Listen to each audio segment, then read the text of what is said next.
नमस्कार दोस्तों, सभी है स्वागत है आप सभी का हमारे इस यूट्यूब चैनल पर।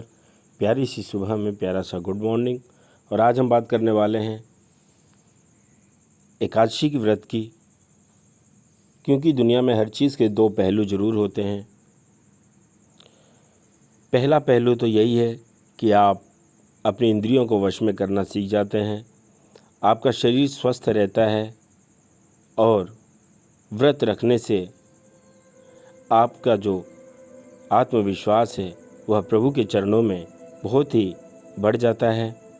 दोस्तों, हिंदू धर्म में एक वर्ष में आने वाली लगभग 24 एकादशियाँ तिथियाँ होती हैं। हर एकादशी तिथि जितनी पुण्यदायक है उतना ही इसे कठिनतम व्रतों में से एक माना जाता है। और इसका दूसरा पहलू यही है कि जो चीज़ें मना है अगर आप वो करते हो तो आपका व्रत पूरा निष्फल हो सकता है।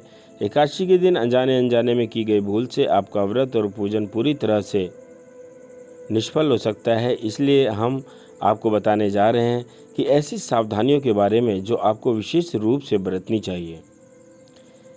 प्रातः देर तक न सोएं। सबसे पहले तो आपको ध्यान रखना है कि इस दिन आपने बहुत देर तक नहीं सोना है। एकादशी के दिन सुबह जल्दी उठें, सूर्योदय के काफ़ी समय बाद तक ना सोएं। एकादशी के दिन देर तक सोने से आपके घर में दरिद्रता का आगमन हो सकता है। इस दिन देर तक सोने से जो सफलता आप प्राप्त करना चाहते हैं, जिसमें आप पिछड़ सकते हैं, यदि किसी कारण से व्रत नहीं भी रख रहे हैं तो भी जल्दी उठकर अपने दैनिक कार्य की शुरुआत करें। दूसरा है दोस्तों, चावल का सेवन वर्जित है। एकादशी के दिन चावल के सेवन को खास रूप से वर्जित माना जाता है।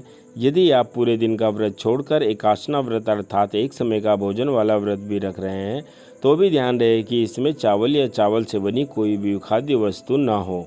कई किंवदंतियाँ बताती है कि एकादशी पर चावल खाने से यह अति फलदायी व्रत निष्फल हो जाता है तथा कष्टकारी भी होता है।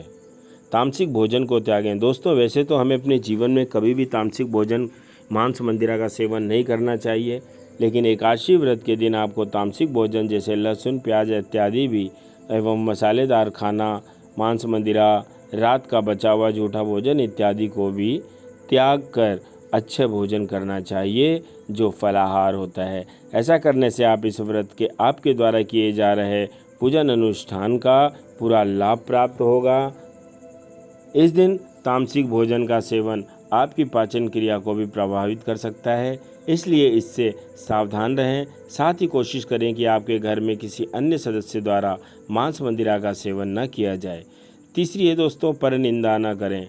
भगवान के चरणों में जो भक्त रहता है, जो भगवान में पूरी आस्था रखता है, वह केवल भगवान के चरणों का ही ध्यान करता है।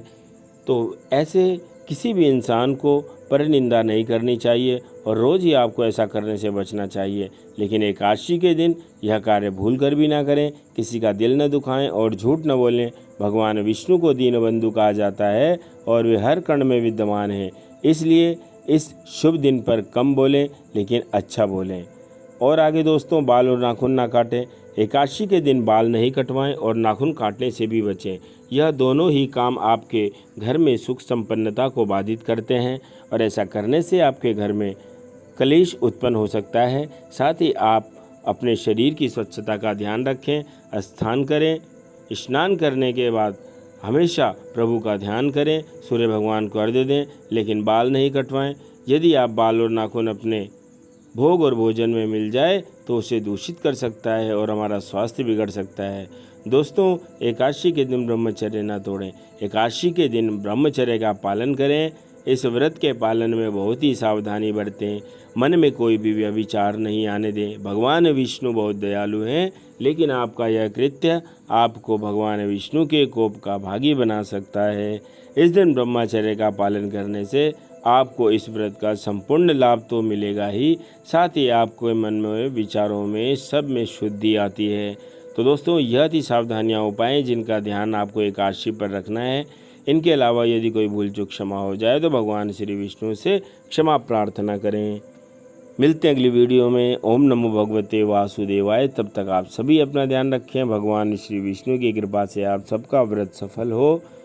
आगे जो एकादशी आने वाली है दोस्तों, देवशयनी एकादशी आएगी और पीछे जो एकादशी गई है हमारी निर्जला एकादशी गई है, ये आपकी योगिनी एकादशी है। जय श्री राम, जय माता दी, जय साईं राम।